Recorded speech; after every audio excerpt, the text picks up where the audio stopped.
I was the kid everyone ignored, the one teachers barely noticed.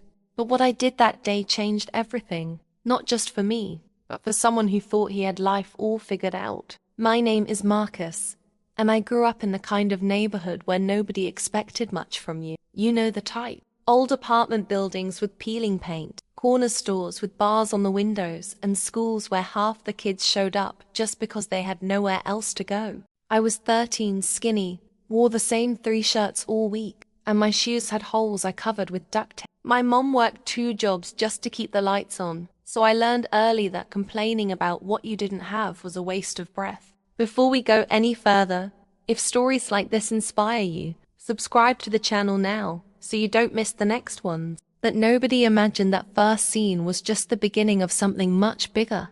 Lincoln Middle School wasn't the worst place in the world, but it wasn't great either.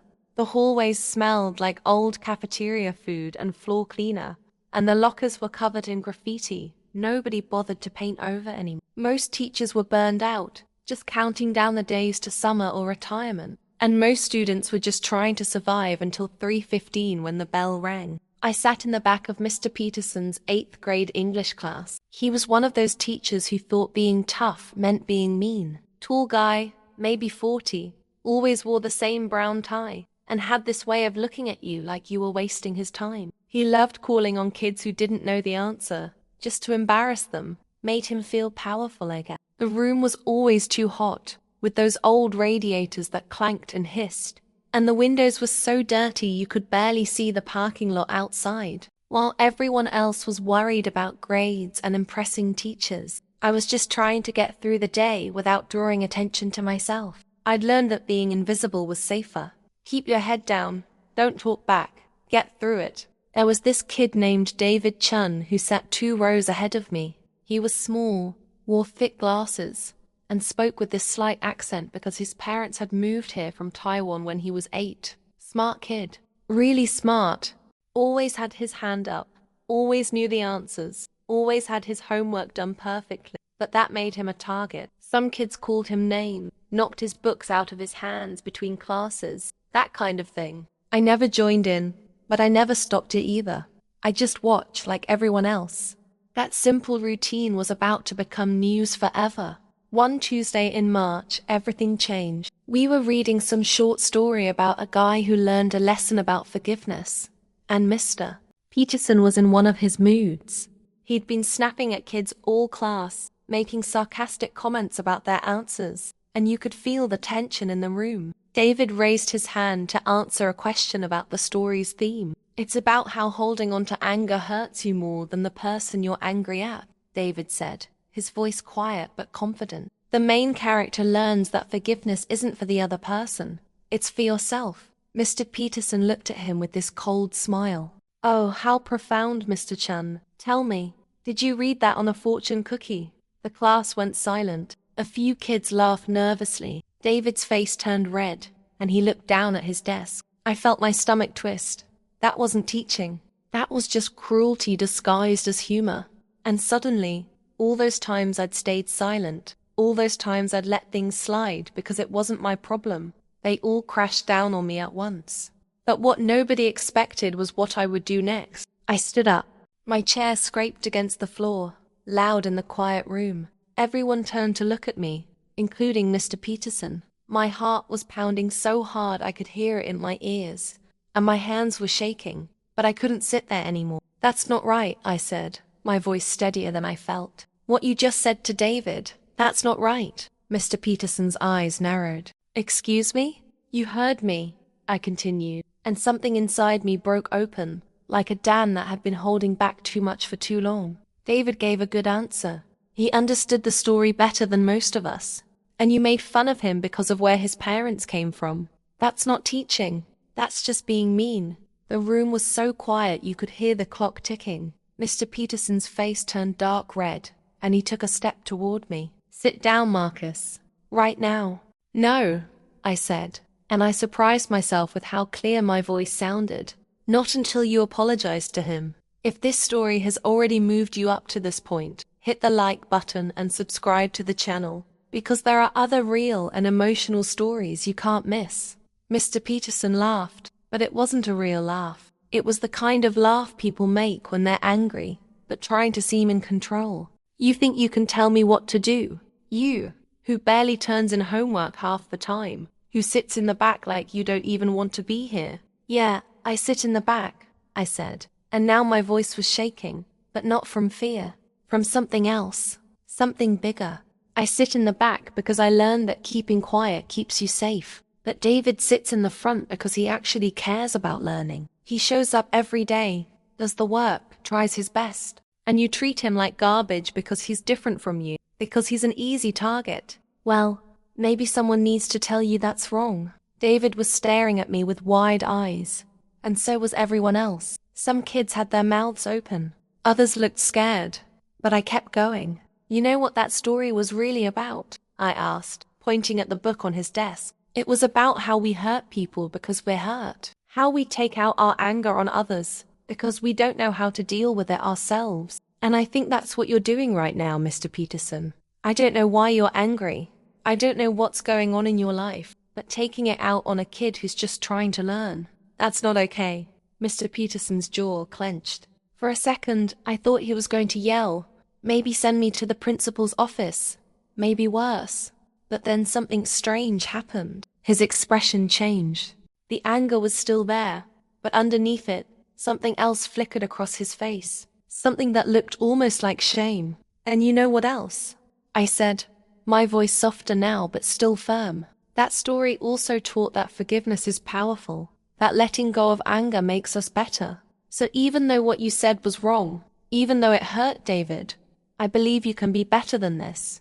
I believe you can apologize, not because you have to, but because it's the right thing to do. That's what forgiveness means. It's giving someone a chance to be better. The silence stretched out. Mr. Peterson looked at me, then at David, then back at me. I watched his throat move as he swallowed. His hands, which had been clenched into fists at his sides, slowly relaxed. The whole class was frozen, waiting. And then, slowly, Mr. Peterson walked over to David's desk. He stood there for a moment, and when he spoke, his voice was different, quieter, rougher. David, he said, and he had to clear his throat. What I said was inappropriate and disrespectful.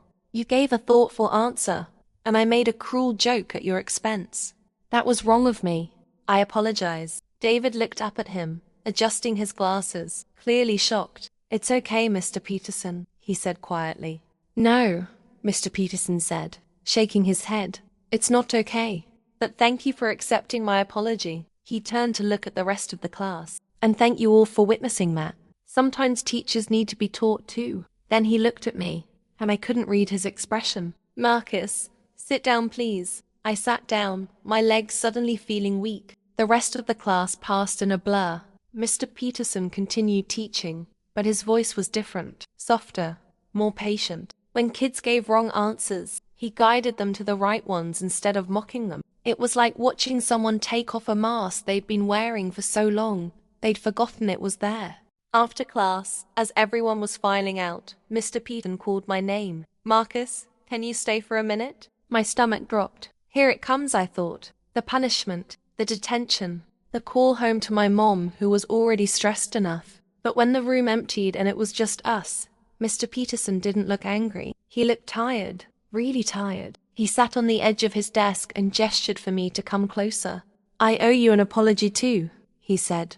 Not just for today, but for every day before this. You were right about what you said. I have been taking things out on my students, on kids who don't deserve it. He paused, rubbing his face with both hands. My wife and I are getting divorced. It's been messy and painful, and I've been walking around angry at the world for months. But that's no excuse for how I've been treating you all, especially students like David, who remind me of ... He stopped, his voice catching. Who remind me of how hard I used to try before I got bitter. I didn't know what to say. This wasn't what I expected at all. You did something today that took real courage, he continued. You stood up not just for someone else, but for what was right. And you did it with respect, even when I didn't deserve it. You talked about forgiveness, and you actually meant it. Do you know how rare that is? How hard that is? I shrugged, feeling uncomfortable with the praise. I just couldn't sit there anymore. Exactly. he said, and he almost smiled. You couldn't sit there anymore. Most people can. Most people do every single day. They see something wrong and they look away because it's easier, because it's safer. But you didn't, and you didn't do it with anger or hatred. You did it with honesty and compassion. That's what made me listen. That's what made me see myself clearly for the first time in months. He stood up and walked to the window, looking out at the parking lot. I became a teacher because I wanted to make a difference. I wanted to be the kind of person who helped kids believe in themselves. But somewhere along the way, I forgot that. I let my own pain turn me into exactly the kind of person I never wanted to be. And it took a 13-year-old kid with holes in his shoes to remind me who I'm supposed to be. When he turned back to me, his eyes were red. Thank you, Marcus. Really, you gave me something I didn't know I needed. You gave me a reason to be better. Walking home that day, I felt different, lighter somehow. The streets looked the same. My apartment building was still worn down. My shoes still had holes. But something inside me had shifted. I'd spent so long trying to be invisible, thinking that silence was strength, that not causing trouble was the same as being strong. But I learned something that day. Real strength isn't about staying quiet when you see something wrong. Real strength is speaking up even when your voice shakes, even when you're scared, even when you have everything to lose. Over the next few weeks, things changed at school. Mr. Peterson was different. He smiled more, encouraged students instead of tearing them down, and actually seemed to enjoy teaching again. He started a lunch program where students could come talk to him about anything, not just schoolwork. He told us about his divorce, about his struggles, about how easy it is to let pain turn you into someone you're not. He made himself human instead of just an authority figure. David and I became friends, real friends. He told me that what I did that day meant more to him than I could understand. He'd been dealing with bullying and disrespect for years, and nobody had ever stood up for him before. He taught me about his culture, his family's journey to America, the pressure he felt to succeed. I taught him about my neighborhood, about surviving when resources are scarce, about finding strength in places people don't expect. But what happened after that was even more remarkable. Mr. Peterson started a new program at Lincoln Middle School called Voices of Change. It was a club where students could share their stories, talk about injustice they'd witnessed or experienced, and learn how to stand up for what's right. He asked me to help him lead it, and I said yes, even though the idea terrified me. The first meeting, only 5 kids showed up. At the end of the semester, we had over 30. Students talked about bullying, about discrimination, about feeling invisible or misunderstood. And what amazed me was how many of them had stories like mine, times when they'd wanted to speak up but stayed silent because they were afraid. The club became a place where we practiced using our voices, where we learned that standing up for others wasn't just about courage. It was about recognizing our shared humanity. Mr. Peterson brought in guest speakers, people who'd fought for civil rights, who'd overcome adversity, who'd used their voices to create change. One speaker was a former student of his from years ago, now a social worker, who told us that Mr. Peterson had once been the kind of teacher who inspired students. That speech hit Mr. Peterson hard. You could see it in his face, the realization of how far he'd fallen and how much he wanted to get back to that version of himself. In April, our class did a project on social justice. We each had to identify an injustice in our community and create a presentation about it. I did mine on educational inequality, about how schools in poor neighborhoods get less funding, worse facilities, and lower expectations. I talked about how easy it is for the world to write off kids like me before we even have a chance to show what we're capable of. Mr. Peterson stayed after class to tell me it was the best presentation he'd ever seen from a student. He said I had a gift for seeing truth and speaking it clearly. Coming from him, now that we both understood each other better, that meant everything. My mom noticed the change in me too. I started coming home with more energy, more purpose. I told her about the club, about Mr. Peterson, about standing up for David. She cried when I finished the story, and she hugged me tight. She said my dad, who'd left when I was 5, would be proud. That I was becoming a good man despite not having him around. That I was learning lessons she'd tried to teach me, but that I'd needed to discover on my own. Life didn't magically get easier. We were still poor. Mom still worked 2 jobs. My shoes still had holes. But I carried myself differently. I wasn't invisible anymore, and I didn't want to be.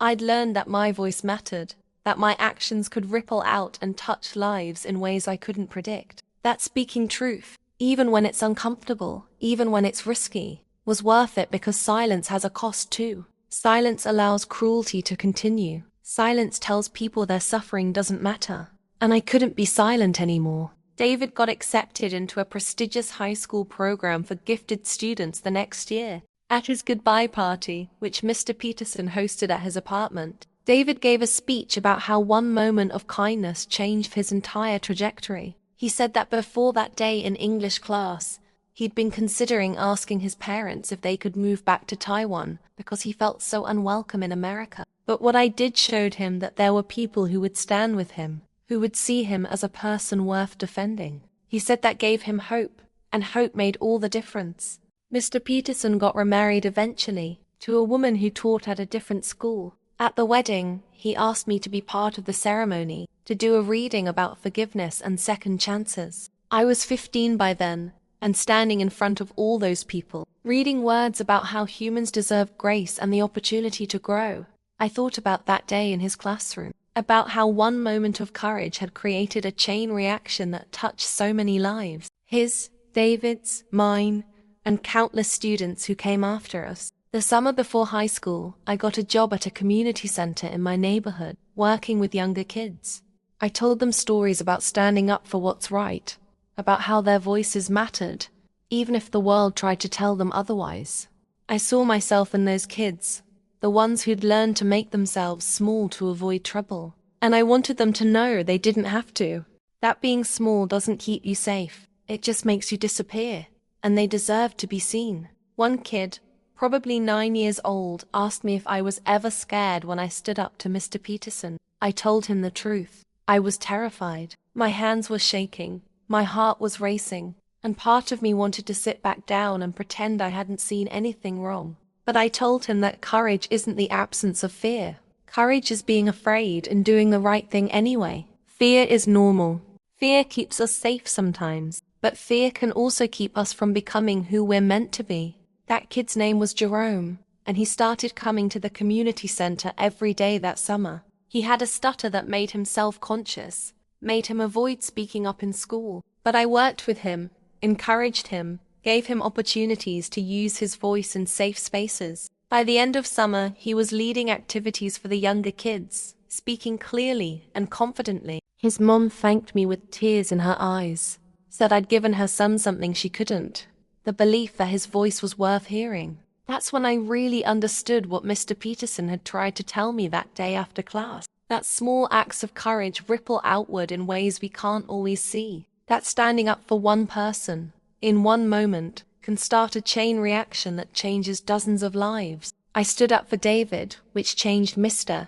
Peterson, which changed how he taught hundreds of other students, which changed how those students saw themselves and others. And now I was passing that lesson forward to kids like Jerome, who would pass it forward to others. It never stops. Kindness and courage, they multiply when you share them. High school was different for me than middle school. I joined the debate team, started volunteering with organizations that fought for educational equity, and kept working at the community center. Teachers noticed me, not because I was trying to be noticed, but because I'd learned to speak up, to contribute, to believe my perspective had value. My grades improved because I stopped seeing school as something to endure and started seeing it as a tool I could use to create change. Mr. Peterson and I stayed in touch.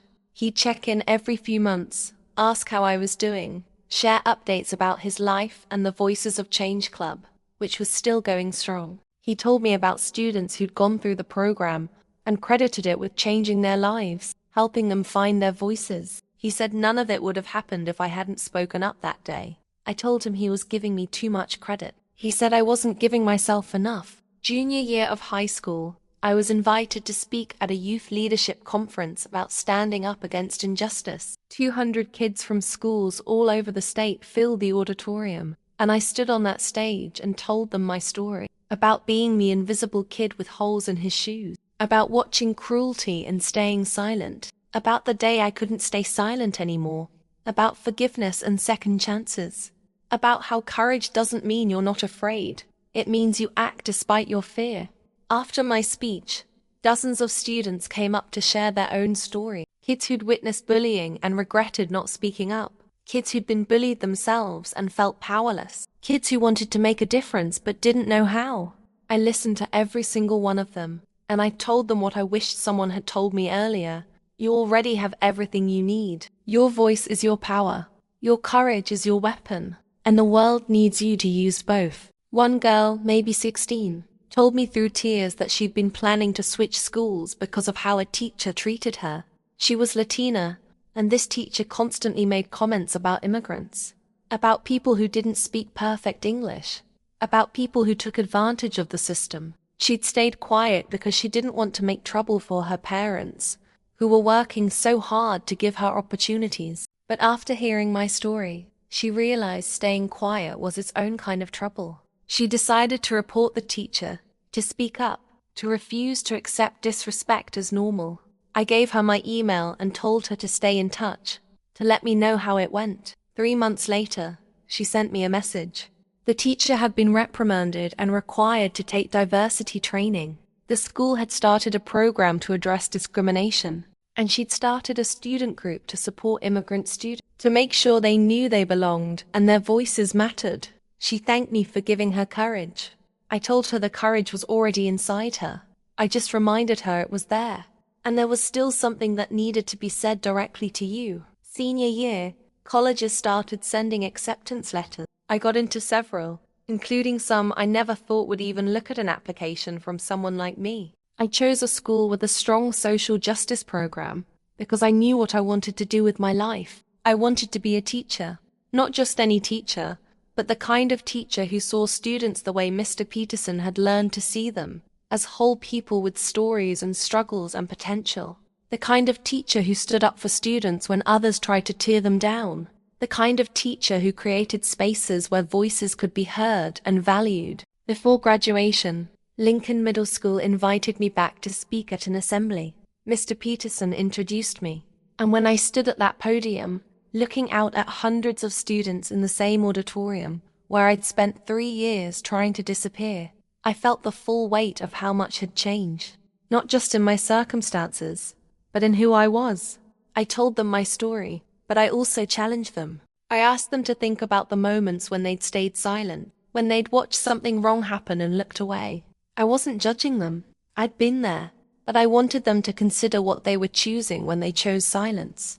Because silence isn't neutral. Silence takes a side, and it's usually not the side of the person who's hurting. I also talked about forgiveness, about how Mr.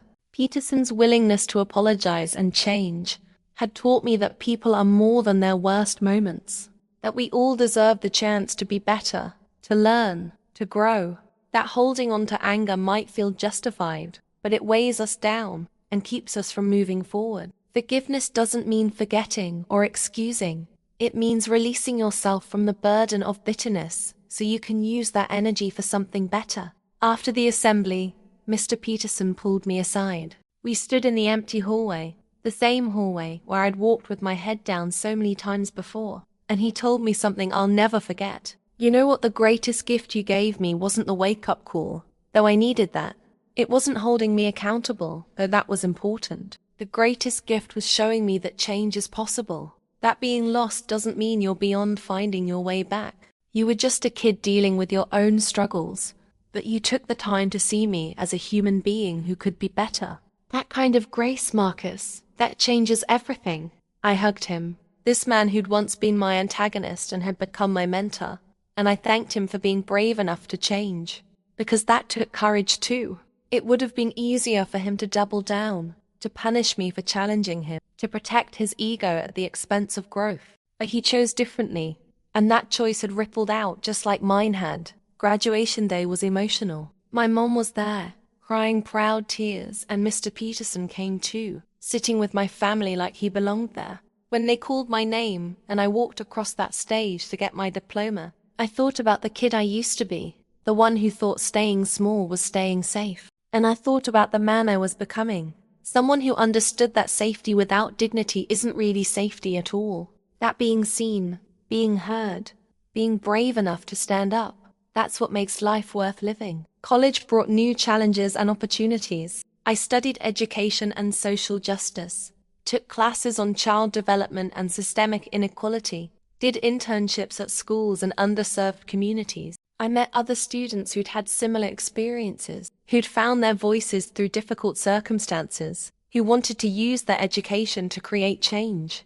We formed study groups that turned into support networks, that turned into lifelong friendships. We challenged each other, pushed each other, reminded each other why we'd chosen this path when the work got hard. During my sophomore year, I started a mentorship program connecting college students with middle schoolers in low-income neighborhoods. We called it Voices Rising. The concept was simple but powerful. Pair kids who were struggling to find their place with young adults who'd been there and made it through. We met weekly, did homework together, talked about life, practiced standing up for ourselves and others. The program grew faster than I expected, and by the end of the year, we had 40 college students mentoring 80 middle schoolers. One of my mentees was a kid named Dante, 12 years old, angry at the world. His dad was in prison, his mom worked nights, and he was raising himself and his little sister most days. He reminded me of how I could have been if things had gone differently,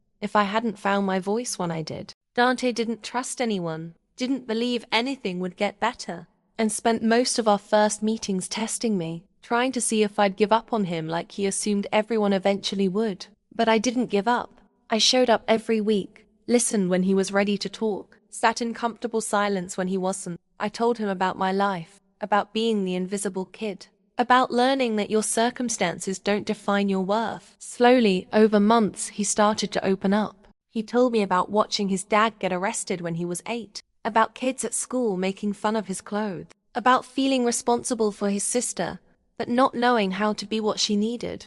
I didn't have all the answers. I couldn't change his circumstances or bring his dad home, but I could show him that he wasn't alone, that his anger made sense, and that he could choose what to do with it. He could let it consume him, or he could channel it into something that made the world a little better. I told him about Mr. Peterson, about how anger had nearly destroyed a good man until he learned to transform it into growth and purpose. Dante started writing poetry, raw and honest stuff about his life, his pain, his hopes. He performed at a school talent show, his voice shaking but strong, and got a standing ovation. After that night, something shifted in him. He started believing that maybe his story mattered, that maybe his voice could reach people, that maybe he wasn't just the kid with the incarcerated dad, but someone with something valuable to say. By the time I graduated college, Dante was in high school, still writing, still speaking up, and mentoring younger kids himself. He told me I saved his life. I told him he saved his own life. I just reminded him he was worth saving. That's what we do for each other when we show up with courage and compassion. We reflect back the worth that people forget they have. I got my teaching degree and my first job at a middle school not far from where I grew up. The building was old, underfunded, with the same worn-out feeling Lincoln had. But I saw potential. I saw kids like David had been, like Dante had been. Kids who needed someone to see them, to hear them, to remind them they mattered. My first year teaching was hard, really hard. Kids tested me, pushed boundaries, acted out in ways that were really calls for help. I made mistakes, lost my temper sometimes, doubted whether I was cut out for this. But I remembered Mr. Peterson, how he'd stumbled and found his way back, how grace and forgiveness had given him a second chance. I extended that same grace to myself and tried again every day. I started my own version of Voices of Change in my classroom, a space where students could share their story, practice standing up for each other, learn that their voices had power. Some kids jumped in immediately. Others watched from the sidelines, not quite ready to trust. I understood that too. Trust takes time, especially when life has taught you that adults disappoint you. There was this girl, Shanice, who sat in the back just like I used to, quiet, withdrawn, barely participating. I saw myself in her so clearly it almost hurt. One day, after everyone else left, I asked if she was okay. She shrugged. That universal teenager response that means everything and nothing. So I told her my story, about being invisible, about the day I stood up, about how scary and powerful it was. She looked at me with tears in her eyes and said that nobody had ever stood up for her. Not once. Not when kids bullied her about her weight. Not when a teacher told her she'd never amount to anything. Not when her own family acted like she was a burden. She'd learned to disappear because disappearing hurt less than being seen and rejected. I told her I saw her, that she mattered, that her voice, her story, her presence in this world was important, and I made her a promise. I would stand up for her until she learned to stand up for herself, and when she was ready, I'd stand beside her instead. If this story touched you, subscribe to the channel and comment below which part moved you most. And before you go, there's a recommended video right here that will give you goosebumps. Watch it now. Have you ever judged someone and later discovered you were wrong? What lesson did you learn from this story? It took weeks, but Shanice started participating. Small steps at first. Then she shared a poem about self-worth in front of the whole class. I had to look away because tears were coming. That's what happens when you see someone find their voice. My principal, Mrs. Rodriguez, called me to her office one day. I thought I was in trouble for pushing too hard on equity issues. Instead, she told me I reminded her why she became an educator. She asked me to lead a school-wide program to address the inequality I kept pointing out. I said yes. More work, more resistance, but real change. We analyzed discipline data, surveyed students, presented findings to the school board. The numbers showed clear patterns of racial bias. Some board members got defensive. I stayed calm, cited examples, talked about David and Mr. Peterson, how assumptions damage kids before they even get a chance. The board voted for new policies, bias training for staff, review of discipline practices, better access to advanced courses. It wasn't everything, but it was progress, and progress matters. Mr. Peterson visited my classroom one afternoon. He was retired, volunteering with literacy programs. He watched me teach, and afterward he said something that stuck with me. He said I was better at this than he ever was, that I saw students the way every teacher should, but most don't. I told him I learned from watching him change. He shook his head and said we taught each other. That's how it works. We teach each other how to be human. Then he told me he had Parkinson's disease. Early stages, manageable but progressing. He was scared, but also at peace. He said that day I stood up for David had given him 6 extra years of being the teacher he always wanted to be. 6 years of making amends instead of retiring angry and bitter. He thanked me for seeing who he could be when he'd forgotten. I hugged him instead of shaking his hand. This man had been my teacher, my antagonist, my mentor, my friend. After he left, I sat at my desk thinking about Ripple. How many lives were touched because I stood up that one day? David, Mr. Peterson, every student in Voices of Change, Jerome, Dante, Shanice, all the people they'd go on to influence. Courage is contagious. Compassion spreads. We're all connected in ways we don't see. My 4th year teaching, the district offered me a position as instructional coach. It meant leaving my classroom, which broke my heart, but I could help dozens of teachers who'd each reach hundreds of students. The math made sense even if the emotion didn't. I worked with struggling new teachers. One, Miss Chun, related to David, was about to quit. Students were disrespectful. Her management was weak. She cried in my office saying she'd made a mistake becoming a teacher. I asked why she wanted to teach in the first place. She said her uncle in Taiwan had believed in her when nobody else did. She wanted to be that person for someone else. So I asked if she was being that person now. Was she showing students she believed in them? Or was she so focused on control that she'd forgotten the human connection? She admitted she'd built walls instead of bridges. We worked together for months. Her classroom transformed. By year's end, she was one of the strongest teachers in the building. Mr. Peterson died 2 months before my 30th birthday. Parkinson's progressed fast, complicated by pneumonia. I spoke at his funeral, told the story of that day in 8th grade, talked about his willingness to change, his legacy of transformation. His wife gave me a letter he'd written before he got too sick. I waited until I got home to read it. Then I sobbed. He wrote about regret and redemption, about losing yourself in pain, about how one act of courage from an unexpected source can light a path back to yourself. He wrote that standing up to him was the greatest gift anyone ever gave him because it forced him to face who he'd become. At the end, he wrote this: "You were just a boy with holes in his shoes, but you had more wisdom than I'd accumulated in 40 years. Thank you for believing in me, Marcus. Thank you for showing me who I could still become." I kept that letter in my desk drawer.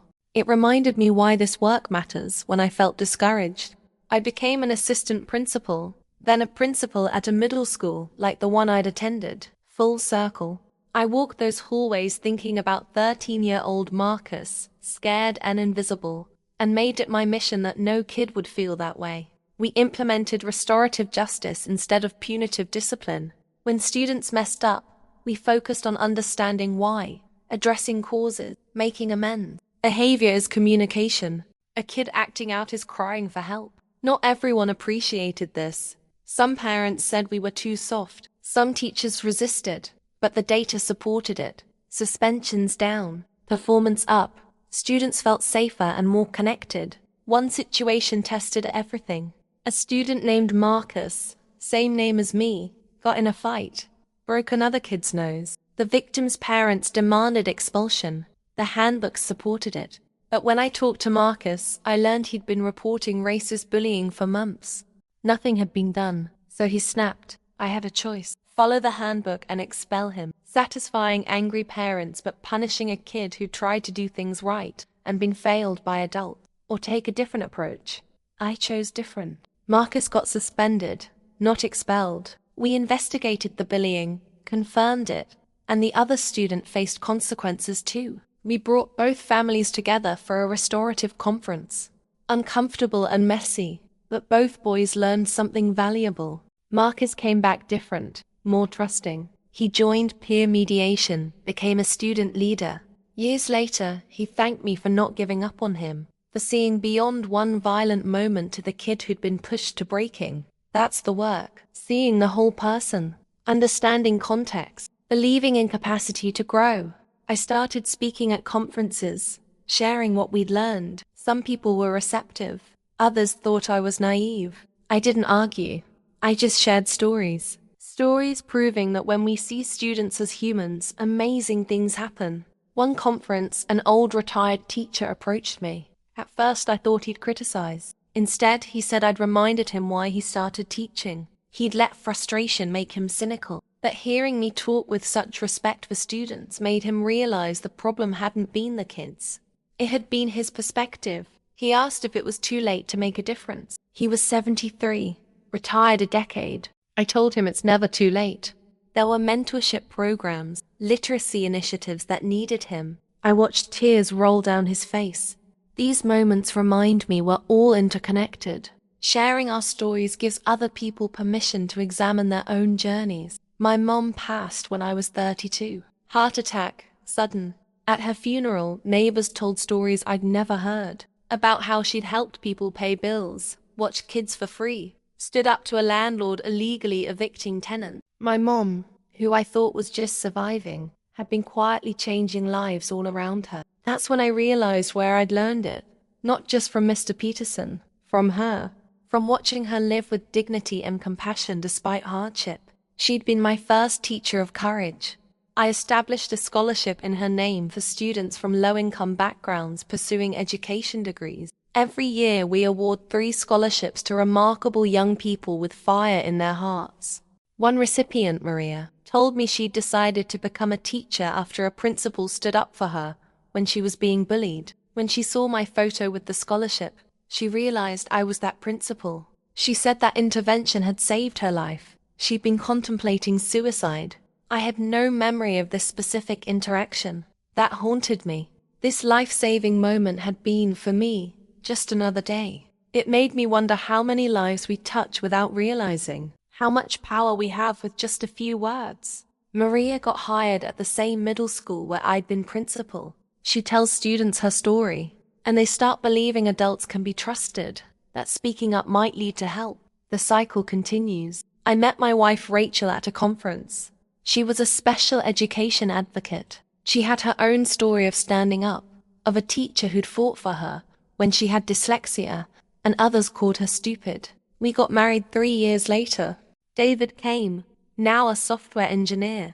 Dante came, in graduate school for social work. Jerome came, working as a community organizer. Dozens of former students came. David gave a toast about that day in Mr. Peterson's class. How one act of courage set us both on unpredictable paths. He said before that day, he'd felt like he'd never belong in America. But watching me stand up showed him that belonging is about finding people who see your humanity and honor it. Rachel and I had 2 kids, Grace and David, yes, named after my friend. We told them stories about courage, forgiveness, second chances. We wanted them to know their voices mattered. Grace was 8 when she came home crying. A boy was making fun of a girl's clothes, calling her poor. Grace told him to stop. He turned on her. But then Grace sat with the girl at recess, told her what the boy said wasn't true, that having less money didn't make someone worth less. Rachel looked at me with tears. She gets it. She understands what you've been teaching through your life, not just your words. Our son David was quieter, more anxious. When he was 10, he chose me for a school project on personal heroes. He asked if I was scared when I stood up to Mr. Peterson. I told him the truth, terrified, but more scared of staying silent. Then he asked if it was okay to be the kind of person who stands with people instead of standing up. If that was enough. I realized what he was really asking. He wondered if his quieter nature meant he couldn't make a difference. I told him courage takes many forms. That being the friend who listens, who shows up consistently, who offers quiet support, that's bravery too.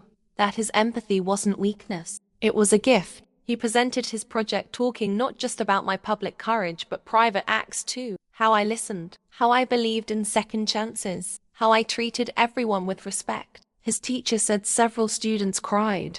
That might be my proudest moment. My son saw who I really was and respected it. That's the legacy that matters most. If this story has already moved you, hit the like button and subscribe to the channel, because there are other real and emotional stories you can't miss.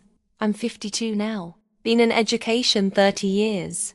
Currently superintendent of a mid-sized district. 23 schools, 18,000 students. Mostly administrative work. Budgets, board meetings, policies. But I stay connected to why I'm here.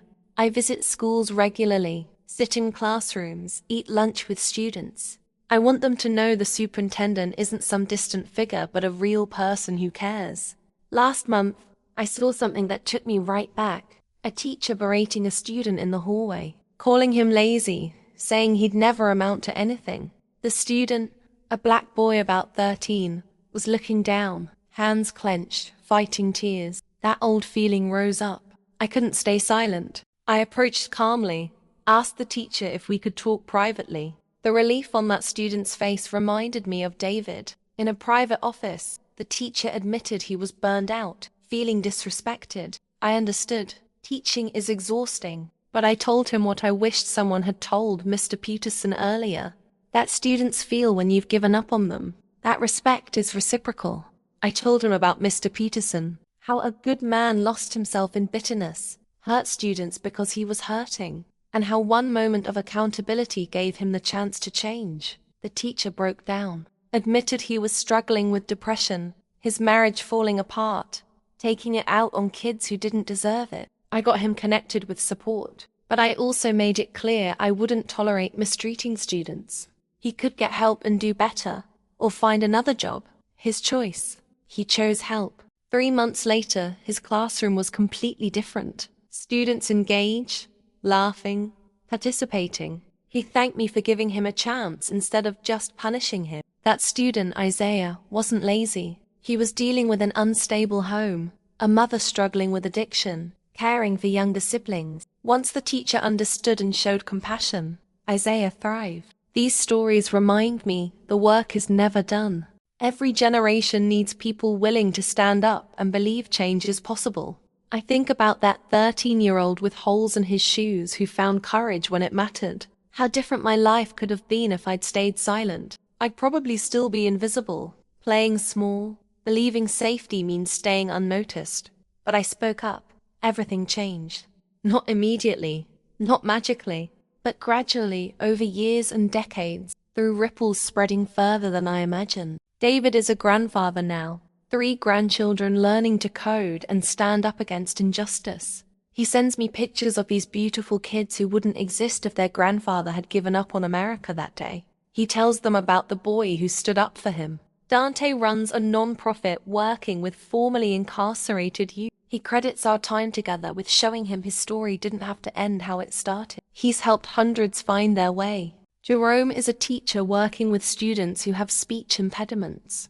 He says I taught him that having a stutter didn't mean having nothing to say. Now he makes sure other kids learn that earlier. Shanice is a therapist specializing in adolescent mental health and body image. She works with teenagers who hate themselves. She tells them her story, about the teacher who saw her. She gives them what I gave her. Maria is principal at my old middle school now, implementing the same practices, creating spaces for student voice, believing in every kid. The work continues through her hands. My daughter Grace became a civil rights lawyer. She fights in courtrooms for students being denied services, discriminated against. She's fierce. She says she learned from me that standing up isn't optional. It's a moral imperative. She's winning cases that change laws, protect thousands.